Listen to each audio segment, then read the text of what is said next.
தமிழ் பேசும் அனைத்து நாள் உள்ளங்களுக்கும் இனிய மாலை வணக்கம். இன்னைக்கு நம்ம இந்த வீடியோவில் பார்க்க போகிறது என்ன அப்படின்னா, டிராவிஸ் ஹெட். டிராவிஸ் ஹெட்னாலே ஏன் ப்ரோ அதெல்லாம் ஞாபகப்படுத்துகிறேன், நவம்பர் மாதம் வந்தாலே ஒரு ஞாபகம் வந்துடுது அப்படின்னு எல்லாருமே நினைப்பீங்க.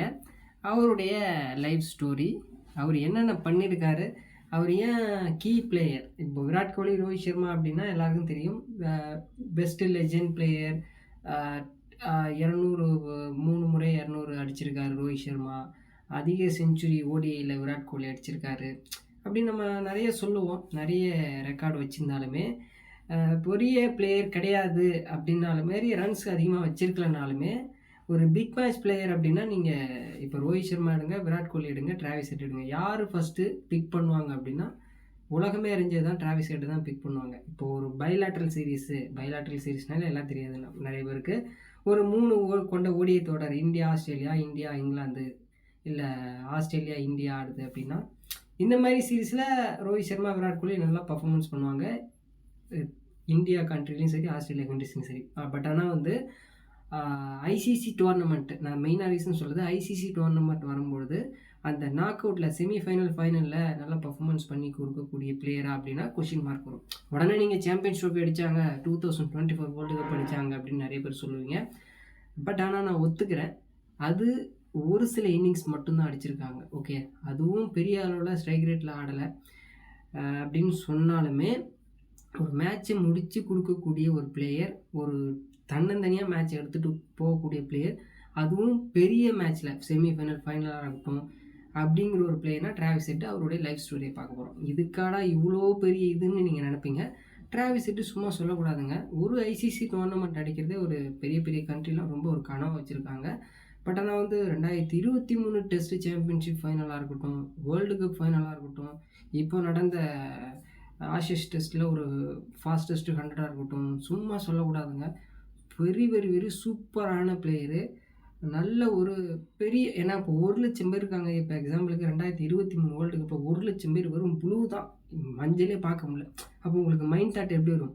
இங்கேருந்து உட்காந்துட்டு யார் வேணாலும் சொல்லலாம், இது என்னடா 1,00,000 பேர் நான் அடிப்பேன்டா அப்படின்னு சொல்லுவீங்க. பட் ஆனால் உள்ளே போனால் தான் தெரியும் எப்படி ஒரு அந்த ப்ரெஷரை வந்து நம்ம தாங்க முடியுமா முடியாதான்னு. ஆனால் அந்த இதுலேயும் ஒரு தனியாக நின்று இந்தியா பக்கம் வின்னிங்கே கொண்டு வரல அப்படிங்கிற மாதிரி ஒரு பிளேயராக அடிக்கிற அந்த ரன் ரேட்டு மொமெண்டத்தை மெயின்டைன் பண்ணிக்கிட்டே போயிட்டு இருந்த பிளேயர் அப்படின்னா டிராவிஸ் ஹெட் தான். WTC, ஆஷஸ், வேர்ல்டு கப்பு, சும்மா சொல்லக்கூடாது, வேர்ல்டு கப்லாம் அடிக்கிறது ரோஹித் சர்மா பெரிய கனவு வச்சுருந்தாரு. அவர் 11 செலக்ட் ஆகலை, 15 செலக்ட் ஆனார், 19, 23 இதோட 3 ஆடிட்டார். இப்போ டெஸ்ட் T20 கூட ரிட்டையர் ஆக மாட்டாங்க. ஓடியில் ஏன் ரிட்டையர் ஆகலை அப்படின்னா, அந்த வேர்ல்டு கப்புங்கிறது ரொம்ப ஒரு பழமை வாய்ந்தது, அதை தொட்டு பார்க்கணும் அப்படின்னு ரொம்ப ஆசையில் இருந்தார். அதில் வந்து டிராவிஸ் ஹெட் மண்ணிலே போட்டு போயிட்டார். அதுக்கு தான் 40 வயசு ஆனாலுமே ஓடிஐ வேர்ல்டு கப் நான் ஆடியே தீரணும் அப்படின்னு சொல்லிட்டு நின்றுட்டுருக்காரு. ஓகேவா, அது வந்து எல்லாருக்குமே ரொம்ப ஃபேவரெட்டு தான். Okay, ODI world கப்புங்கிறது.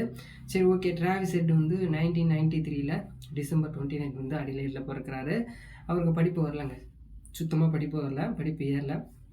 அவங்க பேரண்ட்ஸ் என்ன பார்க்குறாங்க அப்படின்னா, இவனுக்கு என்ன வருதுன்னு பார்க்குறாங்க. கிரிக்கெட் நல்லா வருது, சவுத் ஆஸ்திரேலியாவில் செலக்ட் ஆகுறாரு. அண்டர்-19 கிரிக்கெட் நல்லா விளையாடுறாரு, அண்டர்-19 ஆஸ்திரேலியாவுக்கு விளையாடுறாரு. நிறைய ஒரு அப் அண்ட் டவுன் இருக்கும், லைஃப்னாலே எல்லாருக்கும் அப் அண்ட் டவுன் இருக்கும். அதை மீறி வரவங்க தான் சக்ஸஸ் ஆவாங்க. ஓகேவா. அப்புறம் வந்து அப்புறம் ஆஸ்திரேலியாவுக்கு டெபியூட் ஆகும்பொழுது ஃபஸ்ட்டு வந்த ஒரு டெஸ்ட் சீரீஸ்லேயே வந்து ரொம்ப புவர் பர்ஃபார்மன்ஸு, வெளில போகிறாரு. அப்புறம் 21 தான் வராரு, ரிட்டன் வராரு. அப்போ நல்லா பர்ஃபார்மன்ஸ் வருது. ஓகே, அதுக்கப்புறம் அவருடைய லைஃப் ஸ்டோரி செம்மையாக போயிட்டுருக்கு. ஆர்சிபி டீம்லேயும் இருந்தார். ஓகேவா, ஆர்சிபி டீமில் ஒரு சில இன்னிங்ஸ் நல்லா இருந்தது, அதுக்கப்புறம் புவர் பர்ஃபார்மன்ஸ்னால வெளில போனார். அவருடைய பேர் எங்கே வந்தது அப்படின்னா, WTC ஒரு 150+ அடித்தார் 2023. அதில் செம்மையாக ஒரு பர்ஃபார்மன்ஸ் வந்து கொடுத்தாரு. அவர் எப்படிப்பட்ட பிளேயர்னா, ஒரு பக்கம் விக்கெட்டே விழுந்தாலுமே இந்தியன் சைட்லாம் ஒரு பக்கம் விக்கெட் விழுதுன்னா நல்லா stroke making, singles and twos போவார். அவர் வந்து பேட்டை நல்லா இப்படி வச்சுக்கிட்டு இந்த 3 ஸ்டம்ப்ஸை கட்டு நல்லா ஃப்ரீ ஆஃப் தி ஆர்ம்ஸ் அப்படியே ஃப்ரீயாக பேட்டை விடுவார். அந்த மாதிரி வந்து சூப்பரான கிரிக்கெட்டரு. மொமெண்டத்தை எதிர்த்து பக்கம் இப்போ 30 பாலுக்கு 100 அடிக்கணும் அப்படின்னாலுமே ஒரு 5 விக்கெட் போயிடுச்சு அப்படின்னா இந்தியா தோக்குற நிலைமைக்கு தான் போவாங்க, அப்படி தான் ஆடுவாங்க. பட் ஆனால் ஆஸ்திரேலியாவில் டிராவிஸ் ஹெட் ஒரு பக்கம் வர்ற இந்த 30 பால்லேருந்தே ஸ்டார்ட் பண்ணுவார். 6-4 1s 2s 6-4 அடிப்பார். எவ்வளோ பக்கமாக ஆஸ்திரேலியாவை வின் பண்ண முடியுமோ அந்த அளவுக்கு எடுத்துகிட்டு போவார். ஓகேவா, இவருடைய லைஃப் ஸ்டோரியை நீங்கள் வர மோட்டிவேஷனாக வச்சு கூட நல்லா கிரிக்கெட் பிளேயராக பண்ணுவாங்க.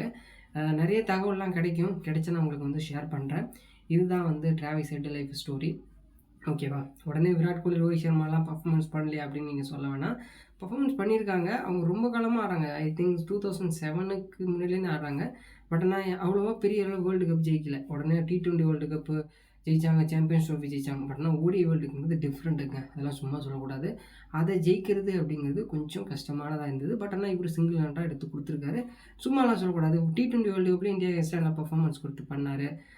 இப்போ நடந்த ஆஷஸ் டெஸ்ட் நிறைய இங்கிலாந்து சீரிஸ் நல்ல பர்ஃபார்மன்ஸ் வந்து பண்ணிட்டு இருக்காரு டிராவிஸ் ஹெட். பெரிய மேட்ச்ல நல்லா பர்ஃபார்மன்ஸ் பண்ணாரு. நம்ம Indian player Rohit Sharma, Virat Kohli bilateral series இந்த மாதிரி டொமஸ்டிக் டோர்னமெண்ட்ல நல்லா பர்ஃபார்மன்ஸ் பண்றாங்க. டோர்னமெண்ட் ஐசிசி டோர்னமெண்ட் தான் புவர் பர்ஃபார்மன்ஸ் வந்து கண்டினியூ ஆகிட்டு இருந்தது. இப்போ ரீசெண்டாக கொஞ்சம் நல்லா பர்ஃபார்மன்ஸ் பண்ணாலுமே பிக் மேட்ச் பிளேயர்னா டிராவிஸ் ஹெட் தான் சொல்லுவேன். டிராவிஸ் ஹெட் லைஃப் ஸ்டோரி இதுதான். ஓகேவா?